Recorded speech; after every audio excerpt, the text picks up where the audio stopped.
What's going on, guys? It is your boy TKD1 here, back in our Pleasant Source, and with me, of course. Wait, before I even introduce, my bad. This is, of course, the Save Slot Podcast, episode 13, the weekly podcast here on the channel that goes over any and all things PlayStation. And with me is my boy Jamal. How you doing? What's up, man? And Jamal here. and once again, we got another episode with the parents out of town. It's just the kids. We're all alone. You know what I'm saying? One's here All alone. us. You know what I'm saying? For real. Yeah. For real. Just us again. You know what I'm saying? Pleasure. All right, though. We know how to keep the show rolling. Absolutely.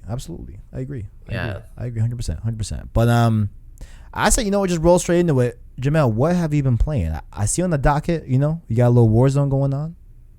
I've been playing Warzone. That's literally all I've been playing. I've been playing so much Warzone that my eyes started to bleed. I've figured this whole situation out, especially because there's an update today. Tonight. Tonight. It's at like 1 a.m. I think, my time. Oh, okay. It's like stupid late. There wasn't, because I was playing it all day today, and I was like, they didn't change anything. They said it was coming today, but so the update is gonna make the circles start out smaller, but also make the gas move slower, move slower. That way you can escape the gas. Because right now the gas kind of stupid. I always felt. Yeah. Sorry. Go ahead. No, what's up? I mean, I just always felt like the gas was extremely volatile, Yes. The amount of how much damage you take for the amount of time you're in the gas, it's a very long time. And what was I gonna say? And I felt that it moves really quick too. Yeah, that's what I'm saying. It moves way too fast. It's the gas is OP. I've died more to the gas, I feel like, than I've died to actual people. No, I mean, that's obviously an over exaggeration, but it feels like that sometimes where I've gotten to the last circle and there's only 4 people left and I accidentally get caught up in the gas and fucking die. And I'm like, are you kidding me? Yeah. So I'm pretty excited for that update that's gonna happen tonight. But that's all I've been playing, man. I've just been playing so much of that console. Yeah, no, I mean, I feel I mean, hopefully they make the gas be less of a killer, but more of just a means to make sure that there are engagements happening in Warzone. You know what I'm saying? Yeah. That's how I always envisioned a gas or a circle in Fortnite, you know what I'm saying? etc. That mechanic is specific, is to me meant to encourage player engagements and gun battles. You know what I'm saying? And it's a motivator. Yeah, to move. You have to move. You can't just camp in one spot forever. Exactly. And the main thing that is going to be really great about this update is the fact that, because right now, whenever the game starts, the circle's huge. It's kind of ridiculous. You can land anywhere on the map and you'll be fine. As long as you find a vehicle or something. But the fact that they're going to make the circle start out smaller seems a little bit better. It means it'll speed up the game process, but also that new contract that they're adding. Did you see that? I did see that. Yeah, you get 1 free revive, I think, if you survive through that. Is that what it is? I think. So what it is, I don't think it's 1 free revive. You get to revive your entire team. So if you find this contract, it's the opposite of a bounty contract. You put a bounty on yourself, and if you survive it, then you can recall your entire team for free. That's gonna be a game changer. That is wow. I love it. Yeah. I love it. I just love. I mean, we have talked about it here on this podcast as well, but I love that Warzone has intrinsic features that are very much Call of Duty, the aspect of revives, the aspect of 1v1s literally to get back to the game and different stuff like that. The way that just the way that there's so much core COD features in Warzone just make it so much of a COD BR to me, as opposed to Blackout, which I felt Blackout was trying to just imitate PUBG. You know what I'm saying? That's just what it felt it was obviously COD, but it just didn't feel like the game mode was a Call of Duty game mode. You know what I'm saying? Yeah, it wasn't its own thing. This I feel is very original, especially the fact you land with a weapon. You have your shield that you have to like build up with using plates, and like there's just so many little nuances to this game that I really enjoy over other VR games. So Health regen as well, you know. Yep. Like there's a lot good in the Warzone, so I'm excited. I mean, I'm excited for that for them to put in hard hat from Modern Warfare 3, because that's coming in season 3, and I can't wait for that, my man. Really? So what does that do? I didn't play Modern Warfare 3. Oh, well, hard hat is a map. I'm sorry, excuse me. Let me be specific. Oh, okay. Yeah, for the multiplayer, not for Warzone. Yeah, okay. Not for Warzone. Sorry, my bad. But like, I cannot wait for that on season 3 for sure. But yeah, I mean, like, definitely when I'm just playing Modern Warfare, I just play multiplayer. You know, unless I get a squad with me, then we'll play Warzone. You know, so I never really go Warzone by myself. You know, I just don't enjoy playing solo Warzone with like randoms. You know, I like having people that I know. You know. Oh, you're talking about like filler turned on? Like, yeah, I don't ever do that. If I'm by myself, I just play solo. Oh, like, word? Okay, I see you. Okay, yeah. I see that. I've been playing with like a bunch of friends and like streaming like on Twitch. I've been seeing that. Yeah, twitch.tv/GameSpeak podcast or GameSpeak. There we go. You got it. GameSpeak podcast.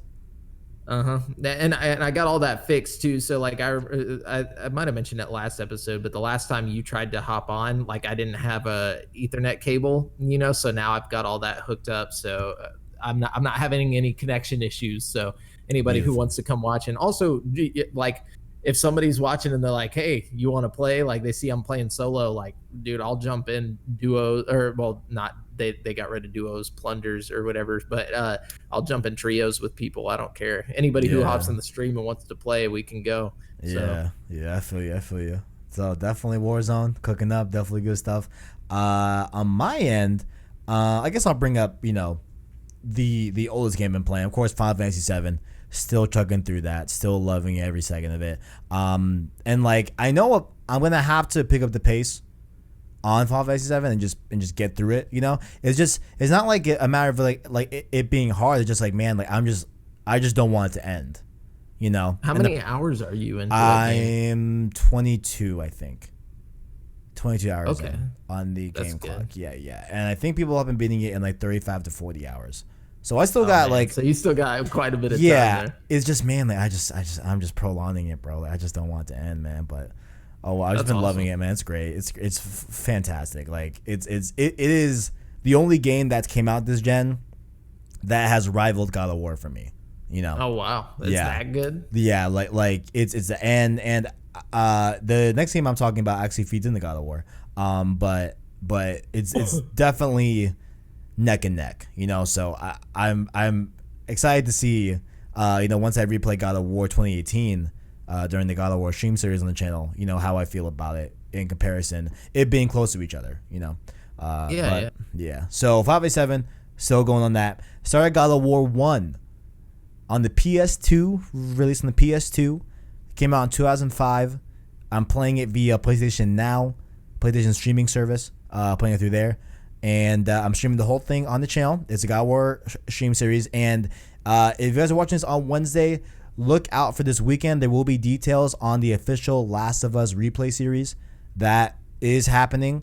And I did not want these two series, like the God of War stream series and Last of Us series, to like be back to back, you know, or like happen at the same time. But unfortunately, that's how it's gonna have to be, you know. So we're gonna see how that goes. But God of War 1, I am impressed at how much fun this game is. It is very fun. It's a very like even back in the day, like I'm probably gonna catch hate for this, but I wasn't a huge fan of the God of War like gameplay, just because it was more hack and slash, and I was never really a big fan of hack and slash. But I did like God of War, like whenever it came out. I just wasn't as big of a fanboy as most people, right? Like, but I still had fun with it. I think what makes it stand out is the story, like the whole, you know, like him, you know, fighting the gods and stuff like that. It's just so epic, you know? Yeah. And the closest thing to it that I can remember was like Dante's Inferno, and that wasn't even like really close, you know? Like it couldn't hold a candle to God of War. You know? I mean, I'm just impressed that like some like visual things in the game. Like, so I think we are a little bit like flip flop on how we feel about God of War 1, which is fine. You know what I'm saying? But like, I'm definitely feeling like the most modern aspect of the game that holds up to modern times is, I think, the gameplay. I think that you know, it's like super fluid to me. You know what I'm saying? And like there's some things where like, you know, you like can't roll when you're doing like a super long move, and when you like initiate that long move, you can't cancel out. You know, so like there's like little things like that, you know, that are kind of like hitches on the combat. But I think like I think it's combat for me is like top of like why I think I like it, as well as I think honestly there's some set pieces that I think are really, really cool. Like, I guess light spoilers for God of War 1, but when you're in the desert and you see the giant with the Pandora, not like city, but like the Pandora temple on its back, roaming in the desert, like that is cool, you know? Yeah. Like that's like a really, really neat thing. Striking game whenever it first came out. That was one of the biggest things about it, was that it looks so good. You know, like I mean, obviously now going back and playing a PS2 game isn't gonna blow your mind or anything, but it will blow your mind in the aspect of like looking at it like, holy crap, this was on the PS2. Like, you know, imagine being in that time. You know, it's like, impressive. Yeah. And like back in the day, I did play a lot of God of War 1 with my older cousin. It just I wasn't allowed to play rated M games when I was that age, so I would go over to my cousin's house and play it. You know. There was some pretty sexual moments in those games. Yeah, I remember. I mean, so far I've only gotten one, and like it wasn't the sex mini game that I thought was in the first God of War, or maybe I haven't hit it yet. I don't know, but no, I mean, like God of War 1's been great, liking it a lot.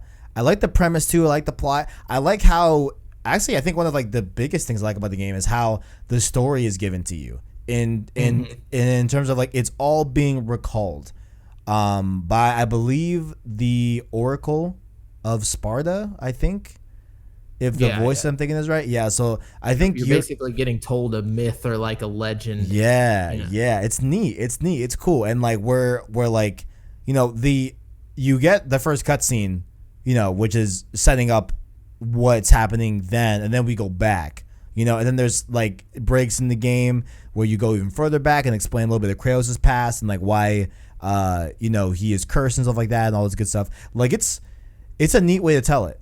I like it a lot. It's cool.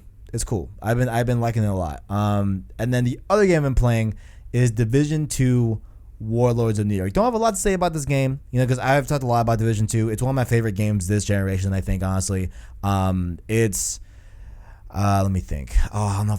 Honestly, you know what? No, I think I'll say it. I think it's my favorite Ubisoft game as of right now. Odyssey is like right under it, but Division 2 is just it's just phenomenal. Like, it's just such a good game, you know. I just love Division 2, and I'm playing the Warlords of New York DLC that came out this year.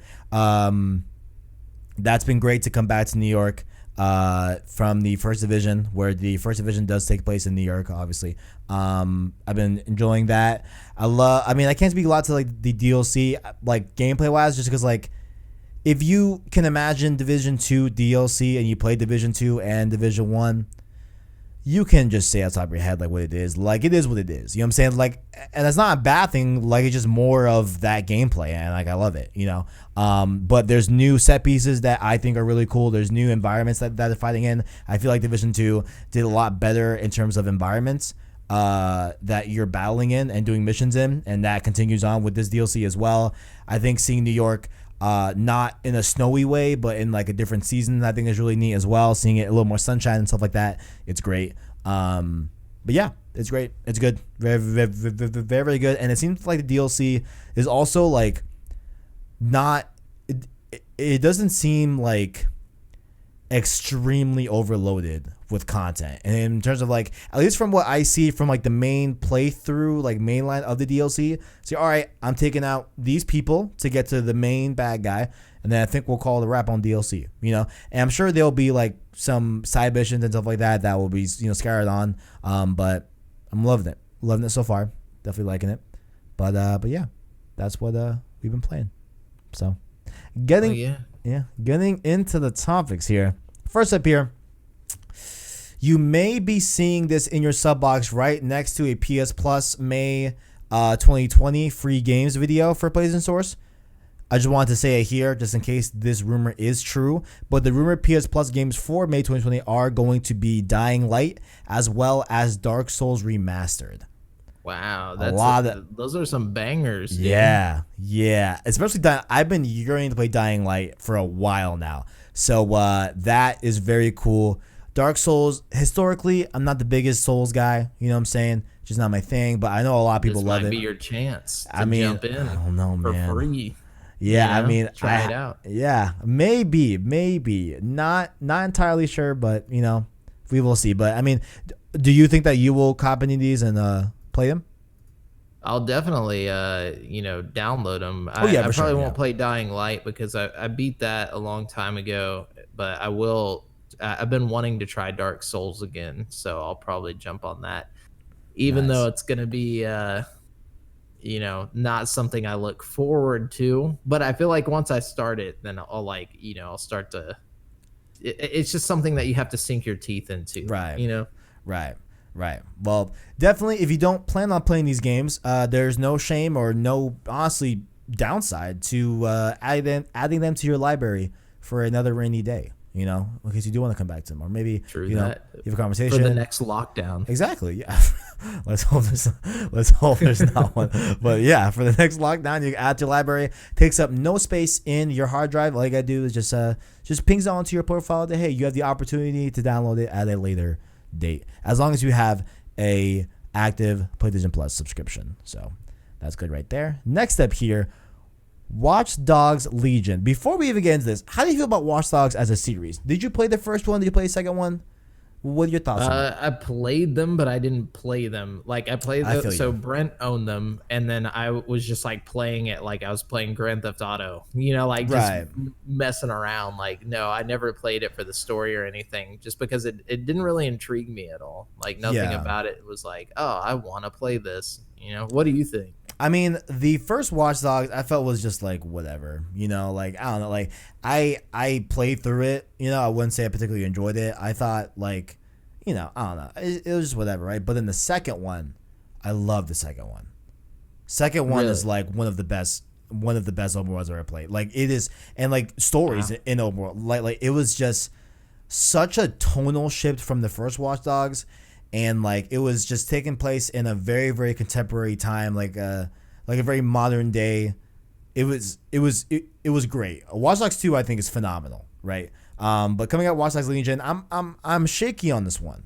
I'm not sure if I like it. The main prospect that I'm not sure if I'll love is that like there's no main protagonist in this game. Yeah, you just play as everyone. Yeah, I'm like, I don't know if I like that. Like, I don't know. I feel like it's kind of a weird like flex. They're like, oh, check out what we can do with our AI and our cool technology. But it's like, yeah, but why? Exactly. It's like that how's Jurassic Park line where it's like, no one stopped to ask whether they should. You know what I'm saying? Weird. Yeah, I agree hard. Like, I don't necessarily want to.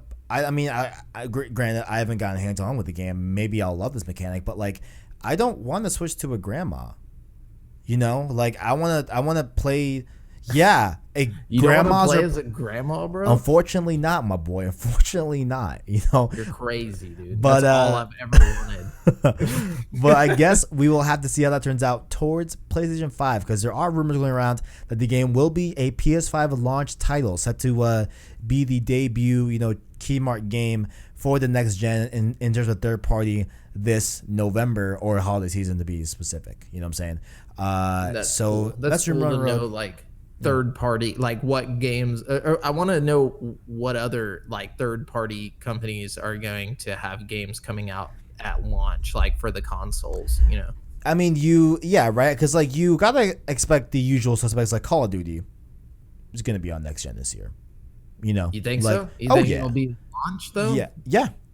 I mean, if we look back to, I feel like those are like, so the first COD that was in the PS4 era was COD Ghost, and that released on previous gen and next gen of that year. Oh, you know what I'm saying? So yeah, it was on both. I think they'll just do the same thing and just drop it everywhere, you know, and just be like, hey, like, here's what it is, you know? So, like, I think, but I thought that the new Assassin's Creed, which we'll talk about a little bit later, was going to be the main Ubisoft title for this holiday season, but looks like they're probably watching, and it makes sense. Watchdogs was supposed to be releasing, I think it was already going to be out by this point, you know, but they pushed, of course, to COVID-19 because of all the good stuff. I mean, all that horrible stuff, not good stuff, all that horrible stuff. So presumably that game is done, and they seem to be just sitting on it, just you know, chilling with it. But yeah, so I mean, yeah, I mean, I'm excited for that. I'll definitely play it next gen, you know, for sure. But yeah, I mean, I'll give it a try because I have a feeling it's gonna be something that a lot of people talk about as soon as it drops. Like whether or not people like it, it's gonna be, you know, talked about, and I want to be a part of that conversation. So I'm gonna try it. For me, it's either gonna wow me or completely just fall flat for me. You know. Oh yeah. Yeah, it's gonna be one of the other. It reminds me of like it reminds me of like Mercenaries. Like, you know, it's one of those games that like it's just like it's cool and it's a cool concept, but like, will it be remembered? Will people, you know, like I feel like it just gets left in the, like Mercenaries was just one of those games that was left in the annals of history, you know, and like I feel like this is what this game reminds me of. Right. You know? I agree. Well, if you want to put down the controller, you could pick up your phone and download a new Crash Bandicoot game, but not in the States yet. So let's read the whole thing here. So imagine Temple Run. You recall Temple Run, right? Of course. Now what imagine a great Temple mobile Run. Game. Oh, great. It's phenomenal, if I can say that. You know what I'm saying? So imagine Temple Run gameplay, but Crash Bandicoot. That's essentially what we're getting here with this. Makes sense. That's like a perfect translation. You know, like perfect. I'm surprised that didn't happen sooner. Same. You know. Yeah, perfect. It definitely makes sense. This launched in. I'm trying to see which region it is because it's not in the States yet. I'm trying to see where it says it is. Let's see. So you know, it has typical things like mobile games have, of course, like timers, microtransactions, multiple currencies and stuff like that. You know what I'm saying? In-app purchases, So it is currently right now in the Malaysian Google Play Store. That's the only place you can get it. And there is gameplay up online. You can check it out, you know, and see for yourself, whatever. It's not released in the States yet. When it gets to the States, I'm definitely going to play it. Because why not? Of course. Why not? I mean, unless it costs money. I ain't going to pay for nothing. It like definitely sounds like it's going to be for free. And then, of course, you know, I would like to see if it comes to Apple Arcade and other services. I think Google has a similar service like that, where it's like, hey, you pay monthly, and whatever games are on this service, it strips away their microtransactions and like strips away all the paid stuff, and like you just get the game as is. But you have to pay for the service to get that experience, you know. So I'll be curious if it gets to that point, and it gets on Apple, you know, Apple Arcade. But regardless, I'm definitely gonna play it. Definitely gonna try it. So just figure, just throw that in there. So just Kevin. Just throw it out there, and hopefully this is telling of a new Crash Bandicoot like console game. You know? Yeah, I'm not a huge fan of mobile games in general, but there are a couple that have grabbed my attention in the past, and definitely Temple Run was one of them. That and Jetpack Joyride. Jetpack Joyride is phenomenal. Such a good game. For Too me, much. A recent mobile game that I love was called Sayonara Wild Hearts. I heard about that. I never played it. It's essentially an EDM album with gameplay, and it's fucking dope. It's really good. Have to check it out. It's really good. That sounds trippy. It's really good. Have to check it's great. It's great. There's another game I loved last year too, called Bury Me My Love. Excuse me, Bury Me My Love. And it's like a text thread game where like you're like choosing dialogue choices and stuff like that, and you're texting. I believe it's your wife, I think, or girlfriend. And it's just a whole narrative thing. Like it's more of like a narrative thing, but like it's really cool. There was another one. Options or pick your own?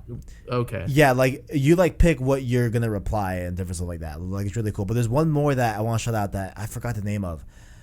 But it's like an hour long. Florence.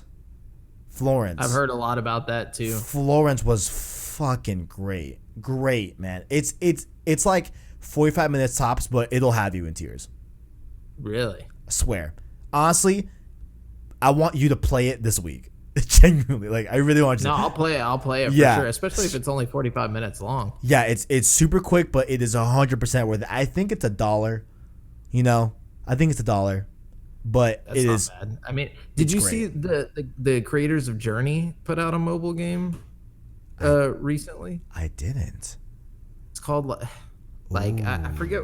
I'll look it up while you continue. Yeah, But look it up. Link me that. It's from the creators of Journey. That's hot, dude. That's hot. Oh man. But hopefully we see that here pretty soon, and my thoughts on that as well, because I definitely want to play that. But some thoughts we got to get to this week are, of course, E3's canceled. The whole year's canceled. No, I'm just kidding. Bro, are you serious? Yeah. E3's done, but we had two big gaming outlets come out and announce their game show for the summer. First one here is Games Radar. They are going to host a Future of Games show. It's going to happen in June, which all these are happening in June. Like the first one that really announced it is, of course, Ign Summer of Gaming. We have Keely's PC-centric game show as well happening in June. So June's going to be pretty busy. I don't even know how we'll tackle it, like from a outlet standpoint. Just we're gonna just report on whatever happens, But they said that they will be having a quote hour-long broadcast containing exclusive trailers, announcements, and deep dives on existing AAA and indie games, focusing on current and next-gen consoles, mobile, and streaming platforms. So that's going to be that one on Games Radar. I'm not really a fan of Games Radar, at least as a website. Just don't really frequent them that well. I mean, that often. But the next one I frequent a little bit more than Games Radar. We have GameSpot announcing their event called Play for All. So this is also an E3 replacement. I don't think they announced a date for it. Let's see. Well, they say here that, it is, nope, it is happening in June. It is indeed happening in June alongside everyone else.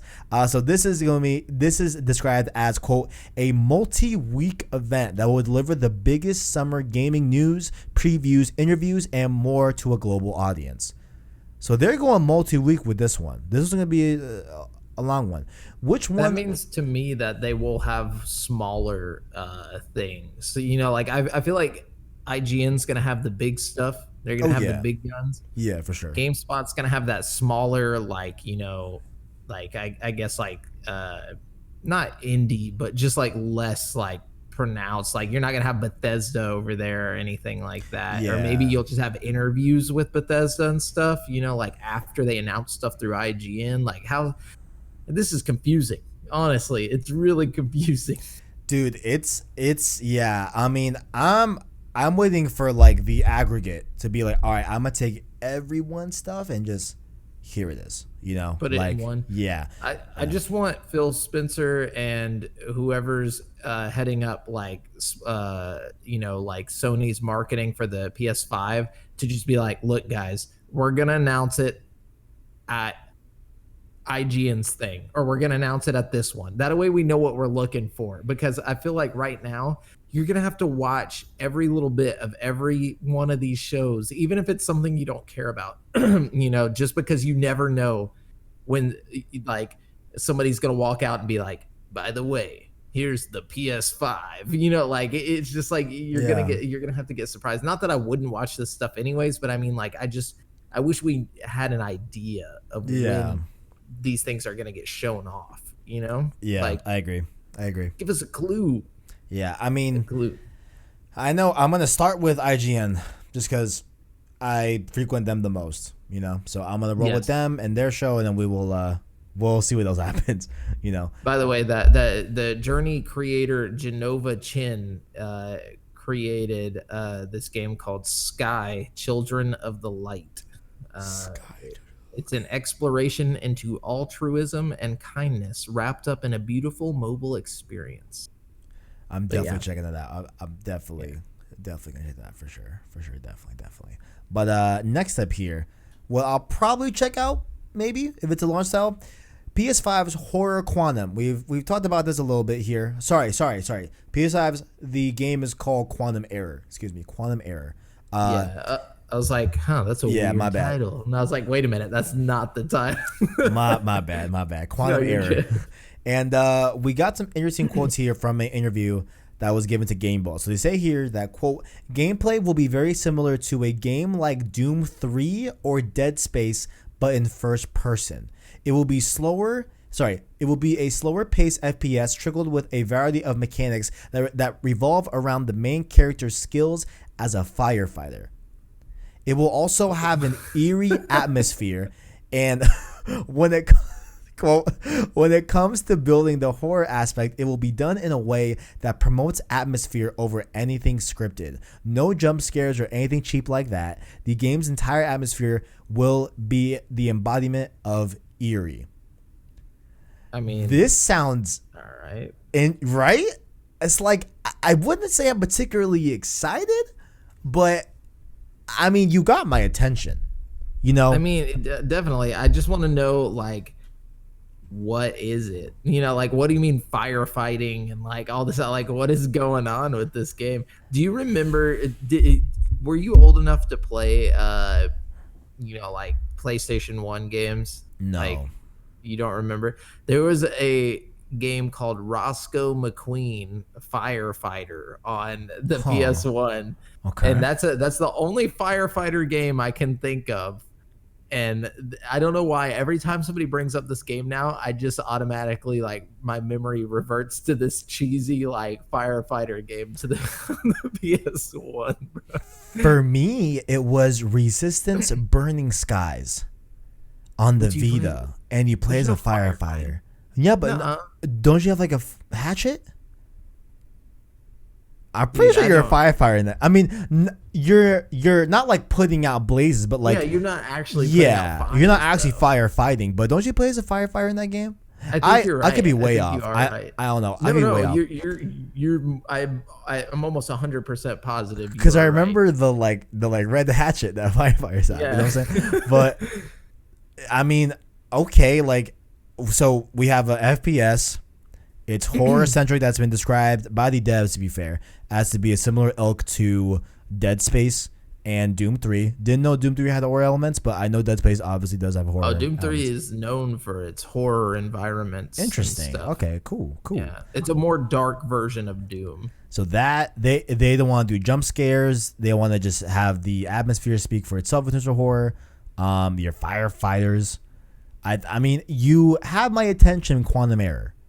Why are you still wearing your firefighter suit, though? You know, like, I feel like if you're getting tracked down by aliens, I would want to be loose and, ready to move, Because I think, like, I want to be quick and nimble, you know what I'm saying? Instantly thought, like, man, like, okay, if I was thrown into an apocalypse, right, or like some sort of like scenario where I had my server outfit, am I keeping the bulk of it? Like, am I keeping my apron on deck? Am I keeping my like wine key on deck? You know what I'm saying? Like my name tag, my pens, my notepads to write orders on. Like, I'm like, man, like how much of that am I keeping on?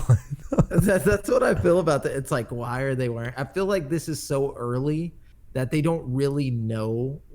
I feel like all this is going to change when this game drops. Like, they're going to be firefighters, but it's going to be a subtle thing that happens at the beginning. They're not going to continue to wear these ridiculous, firefighter outfits that they show in the pictures for this game, right? And stuff. Like, I don't know. This game just seems so like amateur to me, like in the way that it's being presented. Like, I'm not hating. It seems very like It seems very like Studio, X that is not AAA but has to make a launch title. Yes, and it's like it's a game from a different time. Is kind of what I'm saying. It feels like this is like the PS3 launch. Like, they're like, hey, we got a firefighter space alien game. Like, that's a perfect way to explain that. Oh my god, yeah, you're right. It's not grounded enough. If we were like, hey, this was a PS3 title launch title, we'd be like, okay, yeah. Sounds about right. All right. Yeah. That time, that generation was, it was more likely Starhawk or Warhawk or whatever that game was called. Like, okay, that makes sense. That game's Right. okay, whatever. But like that game would never release as it. Like now, every game tries to be grounded. Even Spider-Man. Spider-Man was like so grounded in like this almost like reality thing, like where everything looks real, kind of gritty, like. But then we're getting this firefighter alien game. Like it's just weird to me. Are we going back to that? Are we going back to the wackiness that I was guess like we are. before? I'm down. I guess. Sorry, there was a huge bang in my apartment. Sorry, my bad. Okay. Yeah, I got thrown. I was like, "Yo, what's up?" I think like someone. I don't even know. Honestly, I don't really care. Moving on. But what I really do care about here is Horizon Zero Dawn 2. I know you have yet to play Horizon Zero Dawn. I think. I don't think you played it yet. I played it. I just haven't beat it. Okay. Such a good game. Well, there were some rumors going around. There were a few things going around. One of them was that that co-op is being looked at for the game, for the sequel, and I think the biggest thing that really hit me to a degree was that Horizon Zero Dawn 2 initially started as a PS4 game, but got moved over to PS5. And I guess that makes sense. But they does it, need though? something like that for PS5, like especially at launch. I mean, I just never understood the prospect of it being ever being a PS4 game. Yeah. Because when did the first one come out? That was years ago. February of 2017. Yeah, that was so long ago that like, I guess. You know what I'm saying? Like, Sony knew that PS5 was dropping in 2020. at least what they hoped to do. You know what I'm saying? So like, I would just keep them 3 years development time. Here's the PS5 dev kits. Make a great PlayStation 5 game, and here we go. Yeah, that's we're not gonna the case. Yeah, like we're not gonna ask Sony Santa Monica because they're dropping God of War 2018. You know what I'm saying? We're not asking Insomniac because they're dropping Spider-Man in 2018 as well. I think it's safe to ask Insomniac's Ratchet and Clank team to make a PS5 game because that came out, I believe, in 2015. I think so. Like I was just like, man, like I wouldn't have even guessed ever that Horizon Zero Dawn 2 was coming to PS4. Or like wasn't mainly a PS4 game. Yeah, I imagine. Yeah, as soon as they were done with the first game, that Sony, like you said, Sony was like, "All right, PS5, here you go." Yeah. I thought it was kind of weird, but I'm excited for the sequel, 100%. I can't wait for that one. Co-op though, like local co-op, or is this gonna be like so the rumors that online co-op, and the only thing that they mentioned was that number one, it's supposed to be like a very like Monster Hunter World-esque type of multiplayer co-op. You know what I'm saying? So like you're that type of co-op. So I fucking love the prospect of that. Like going on a hunt with like a friend, and we're like having to track it. You know what I'm saying? Do this and that, third, whatever, and just this big, massive like boss fight essentially. You know what I'm saying? I love the prospect of that.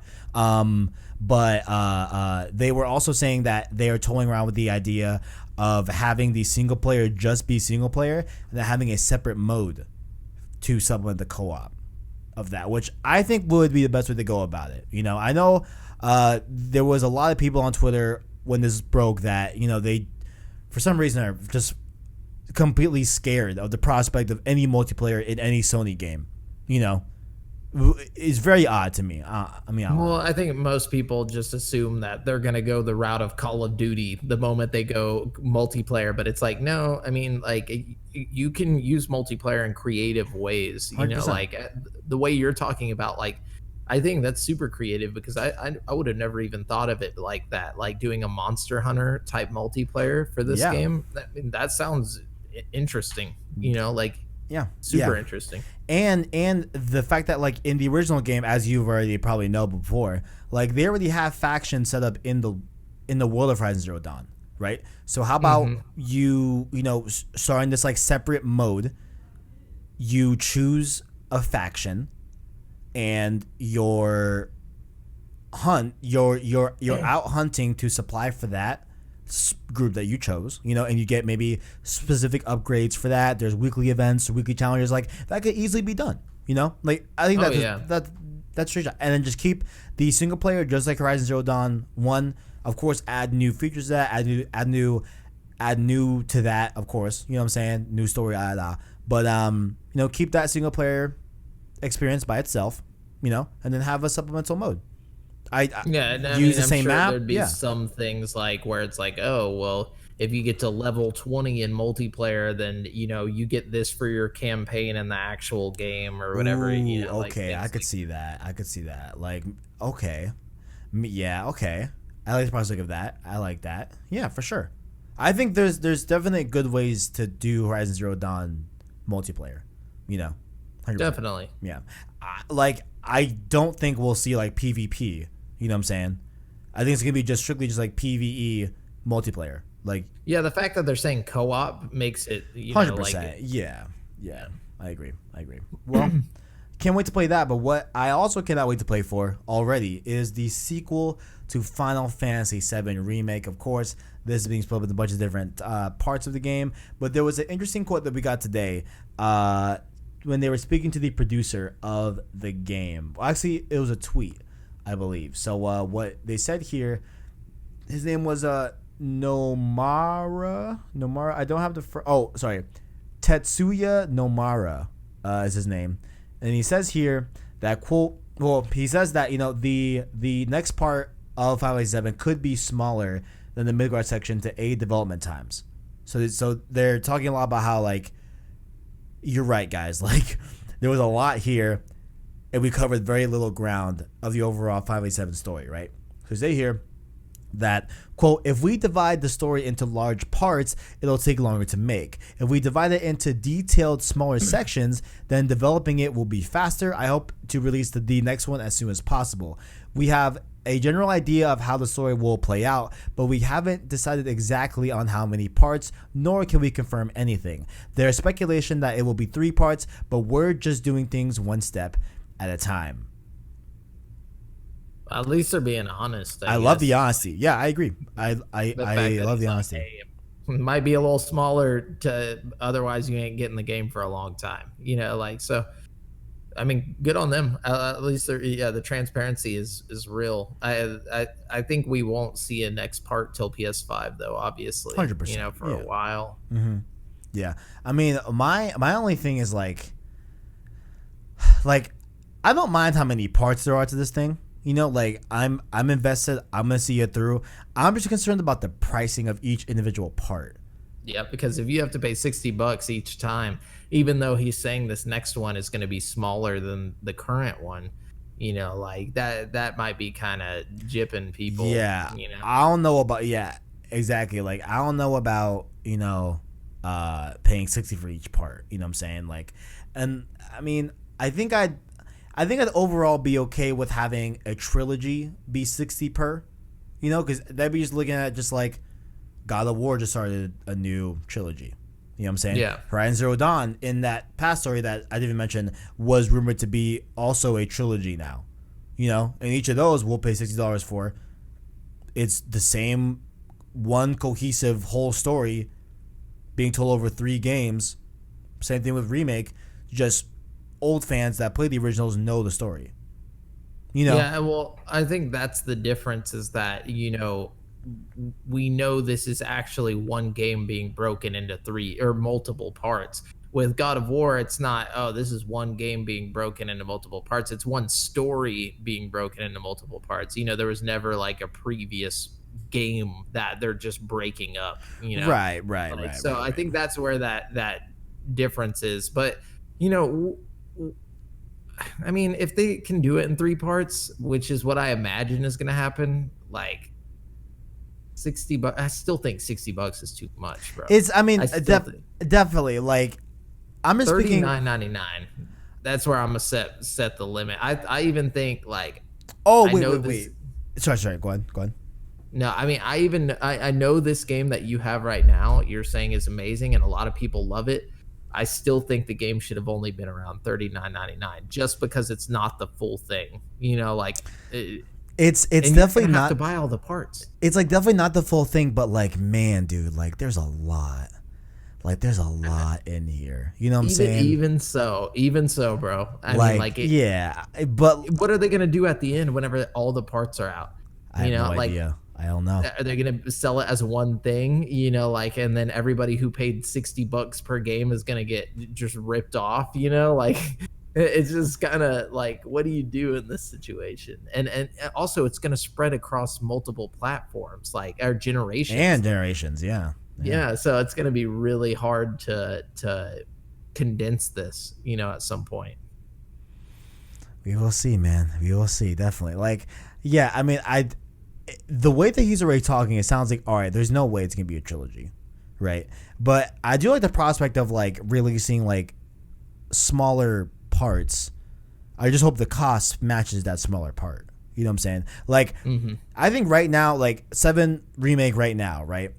I think it's worth $60 to me. Okay. Right now, like 100% is worth, like the amount of quality and like the amount of just content in this game, and like the amount of like how much it's like shocked me, you know, definitely worth 60 for me. You know what I'm saying? But I could obviously get the point of like, hey, if you're a longtime fan, you've played this game before, you're getting like what some people say would call 10% of Final Fantasy 7 as like the main game. Like apparently only, like I have heard from people that the remake is only like 10% of the full game, you know, but so crazy.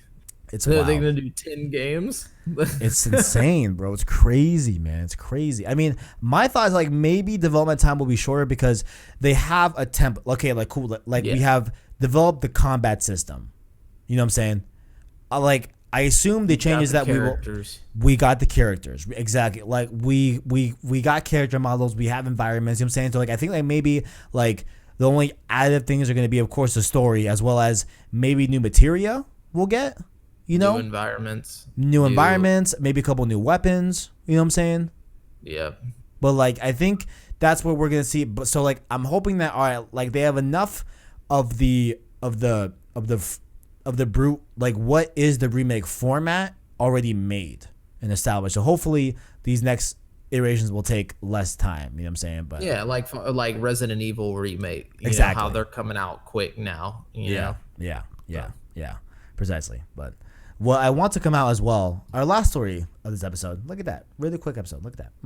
Assassin's Creed PlayStation 5. Now I hate that we record this show Tuesday nights because apparently, according to the boy Shinobi602, again, a part of that Twitter guild of Twitter gaming insiders that just know things, you know, Ty Ducks, Z Huge X, you know what I'm saying? Like they're in that gang, right? He was replying to someone on, I believe, Reset Era. Yes, where it was a forum. He was responding to a post that was asking him if he knew of any major news planned to break tomorrow for the U.S. time zone, including tidbits such as Series X, Assassin's Creed, and the PS5. All he answered was yes. So he just said yes. Tomorrow. Yeah, and this article was posted 3 hours prior to me, and the reason why they're saying today, well, tomorrow. Yeah, tomorrow. Yeah, it's fine. Yeah, so apparently the day this goes up, there's something big happening with either Series X, PS5, or Assassin's Creed. And honestly, at this point, kind of hope it's Assassin's Creed. Like, I want PS5, but I think it's going to be Assassin's Creed. I'm thinking it's going to be Series X because just this past week, Phil Spencer said that there's going to be some big news very, very soon. And he made it clear that it was about games, like for the console. So I'm thinking it's probably the Series X thing, because if it's like just going off of like the fact that he said something last week and he said expect it really soon. Right. So that's the only reason why I would think that. But then again, you know, he could just be trying to hold people off because of E3 or whatever. Yeah. Not happening, but who knows? Hey. So we might be good. We might be good on the PlayStation side. Yeah. But if not, I guess you could always just attach it to the beginning. You could just like film yourself like talking about it and then attach it on there or something. Yeah, we'll see. I don't know. I mean, if it breaks early enough, then I might just add it on just quick or interstitial. But We'll see. If it's important enough. Watch it be something just Dude, like no one cares about. If it's Assassin's Creed, let's fucking go, dude. Oh That'd be crazy, bro. Let's go. I want it so bad, bro. I want it so bad. I just want to know what that game is going to look like on the next I think it's going to be consoles. called Assassin's Creed Vikings or Assassin's Creed Ragnarok. And it's definitely going to be a Vikings game, for sure. I could see the Ragnarok thing, especially since it's already like just the whole Marvel like I feel like that Norse, word yeah. is going to get a lot of people searching for it on accident. I mean, that's what they think the God of War sequel is going to be called, like God of War Ragnarok. Oh, know? okay. Well, then maybe not. Maybe it won't mean, be that. Who knows? Unless they beat God of War to it, but like either way, I think it's going to be so like it's going to look beautiful. That's what I'm excited for. I just want to see how beautiful that game looks like next gen. I can't wait, man. I can't wait, dog. It's so close. Well, what is even closer is The Last of Us Part 2 and Ghost of Tsushima. You like that segue? I know you did. All right. The Last of Us segue. So of course, sorry, go ahead. No, I was just saying that was a good segue. Yeah. So this broke obviously on Monday. The big hullabaloo, going on. So Ghost of Tsushima, previous to this announcement, was still on track for June 26th. And then with this announcement, it of course got shifted to July 17th. Shout out to that. Wait, I believe. Let me make sure. Hold up. Let me double check my dates. I know Ghost of Tsushima is July 19th. I don't know. I think it's July 17th. I want to clear. Let me just open up this separate link. I'm looking. Got it. No, it's COVID-19. No, I'm just kidding. So this is straight from the PlayStation blog here. It'll be the main link in the description if you want to read for yourself. I'll just read the full thing because it's very short, very short blog post. But as our teams at Tajae, how did this man always pop up in The Last of Us stories? How does he do it, bro? Do you want to read the blog post? He's only been there audio. He's Well, what's good? My boy, do you want to read the statement about Open up. I was going to read off of the PlayStation blog. Oh. Yeah. in the Tajae. Wait, were you listening in audio only? No. I just came back. I thought I was just going to jump in and surprise. That's crazy, All right. bro. Out of absolutely nowhere, Sony has confirmed a brand new release date for The Last of Us Part 2. The PlayStation 4 exclusive was recently delayed indefinitely, but it seems the game will make it out just a few weeks after the original May 29th release date. The Last of Us 2 will now launch June 19th, 2020. Sony reveals the news via the PlayStation blog. As our teams at Sony Interactive Entertainment and Worldwide Studios approach development milestones and confront a world changed by COVID-19, we find ourselves having to adapt to today's ever-changing environment. The platform holder says, amidst some disruptions to our working styles, we want to provide an update to PlayStation gamers who are eager to learn when our next exclusive titles will arrive to PlayStation 4. The news also confirms that Ghost of Tsushima will also face a delay to make room for Ellie's latest outing. Read more about that through the link. Yeah. Her latest outing. So Ghost of Tsushima will also be dropping now on July 17th instead of June 26th, their previous date. So, yeah. We talked a little bit about it before we started recording, but I guess my really quick thoughts on it. Just my overall thoughts is I'm really shocked at how quick this is coming. In terms of them going from indefinite to launching in June. I think that was really quick overall. I do believe them when they said that they have an indefinite release date, they weren't sure. I believe that they really didn't know when they were going to be able to drop Last of Us Part 2. You know what I'm saying? I don't think it was anything else or any other force at play right there. I generally think that they just weren't sure. And I think obviously we of course comments are disabled on this episode if you guys haven't seen it already. But of course with the unfortunate leaks, I feel like this release date wasn't decided on because of those leaks. I feel like the timing that they announced this release date was affected by the leaks. I feel like they just had to say it, when the game is coming and give us a timetable for those that want to avoid spoilers. So, yep, that's my thoughts. I think it's really good. Yeah, I mean, I think it's a good 1-2 punch this summer, to have June 19th and then July 17th, almost a month apart, I think it's going to be a really, really cool summer for PlayStation overall. I think it's going to be a good end to the generation in terms of exclusives as well for PS4. So, yeah, I'm excited for it. But what do you think, Jamel? How do you feel about these dates? I mean, I think obviously it was affected by the nonsense, but I mean, it's cool to see like an actual date, and it's no longer just indefinite. We're just sitting here like, oh, maybe it won't even come out for a year or whatever. Like that feeling. You don't have to deal with that. So right, yeah. Taj, you got any comments about it? I'm excited, bro. Yeah, like, all this waiting, it's coming. It's about to pay off. So yeah, 51 days as of this record. Actually, tomorrow will be 50 days. As of you guys watching this on the podcast, it'll be 50 days until part 2. Yeah, I'm excited. We're getting there, man. We're definitely getting there. Definitely chugging.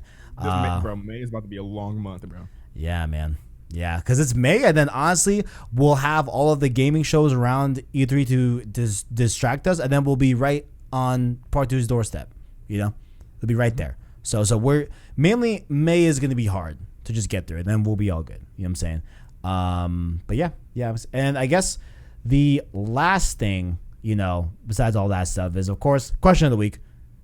Mine is what's the worst game leak you've ever been through / been like affected by, I guess. This one. That one? Yeah. This one I think is definitely first one ever. This is your first one? This is definitely the worst one for sure. Definitely the worst one. God of War was leaked a little bit. Not too much, but a little bit. But like before it came out? Yeah. Yeah, and like right before, as in like it was like within like the last 2 weeks. You know what I'm saying? Like it wasn't. It was someone that broke NDA. That was reviewing it. It was like a smaller site. They were just being dumb. What they show? I don't even, because I avoid it. I think it was how you get Mimir, I think, and his character, which like, overall I guess wasn't really that big of a deal. You know what I'm saying? But like it wasn't like we got any like big end game spoilers. If they spoiled the blades. Yeah, like if the blades, I think the blades were. I think those were leaked. Yeah, no, I think the blades were leaked. I think the blades were leaked. See, thank God I wasn't part of gaming tour. I didn't even know this leaked. Like I've been a part of the gaming world online, so I never knew about any of this stuff. I remember I've never go through anything like this. Yeah, no, because I remember being leaked like 2 days before the game came out on YouTube off of a thumbnail. I saw that like screen of Kratos like rubbing his fingers across the blades. That was the thumbnail. I was like, okay, I hope to God that's fake. But it wasn't fake. But yeah, that one was pretty bad. I'm trying to think of anything other games that got huge leaks. It like happens all the time, but just like this one is so unprecedented, like we talked before, because like it's the entire thing.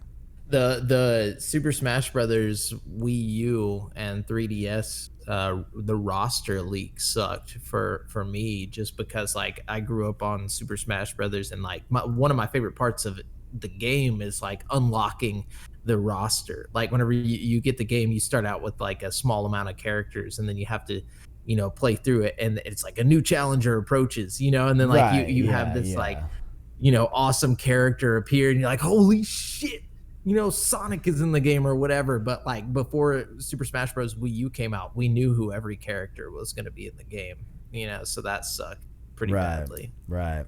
But that's the only one I can really think of that was like a big deal, at some point that bothered me. I've like had like games be spoiled, but like not off of like leaks, but like off of just spoilers. I think the biggest one for me was Red Dead 1. The ending. The ending. The ending to that game I got spoiled from. Yeah. How? That one. It I never was played Red Dead 1. yeah. It was from a friend. We were just talking about Red Dead, and like I was telling him that yeah, like you know, like eventually I want to play it. So like I've been kind of like avoiding spoilers and just like avoiding like looking into the plot because I want to know like what happens, you know, to our boy, you know, John Marston. You know what I'm saying? And then he just disregarded what the hell I said. He just told you? Yeah. What you do? Like, I was like, Told me the end. I was like, did you not hear me, bro? I said I want to play it someday. We why do never people do talked stuff again. Like that? Trash, Why do bro. people do that? Like Trash, bro. Trash. That man, he grew up to be a meth head. No, I'm just kidding. Actually, you're not far off. I'll tell you, you're not that far off. That's what happens. You start out as a story leaker, you become a meth head. That is Just the so evolution. That is the evolution. But yeah, I mean, tight episode, short episode. I guess we're gonna call it here. Jamal, where can the people find you? You can find me at createforsanity.com or GameSpeak Podcast on any podcast platform, you know, Apple Podcasts, whatever, as well as twitch.tv/GameSpeak Podcast. I've been streaming a lot on there, and now we do our episodes live every Tuesday at 5:40 p.m. CST. So. Beautiful.